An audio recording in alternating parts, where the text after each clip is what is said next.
whereas this, Jennings are like, yeah, we can't go to sleep on Jauan Jennings. What do you think of his contract? Reportedly $8 million, which could increase to $13 million with incentives. Is that too much, too little, or just right getting him at this point? Well, I think I'm not Rob Brzezinski, the cap wizard, but You're not? I think that's a good, seems to be a good ballpark in there, and they gave him incentives. I'm sure that the 13's incentives for this, that, and the other thing, but $8 million to add another weapon of this magnitude to take you above what Ty Felton could give you. Yeah, I think it's a good deal.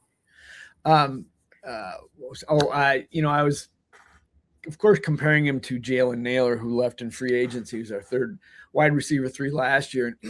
I believe he went to the Raiders for $12 million.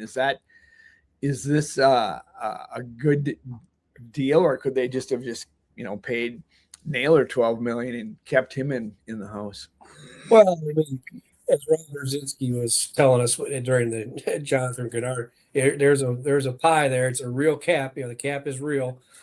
So yeah, I would say that $4 million could get you. It's not it's not just the star players that the pie is cut up for. It's backups. It's wing tackles. It's all different types of things that you got to have spaces for. And I would imagine when you get further down, the roster, $4 million a year can go a long way toward, getting you. I think that's similar to what maybe what Blake Brandel makes. So that money can be used elsewhere. And frankly, I think this is, I know Nailor, did well, but I don't see him losing a lot for this guy compared to Nailor. I really don't. Well, that's a good deal for the Vikings. I got to figure he's the kind of guy that's going to draw some attention when he's on the field, maybe away from Jefferson. Will have a freer reign, or you got Hawkinson in there, a tight end, and Oliver, and they've got a lot of weapons set up on the offense all of a sudden.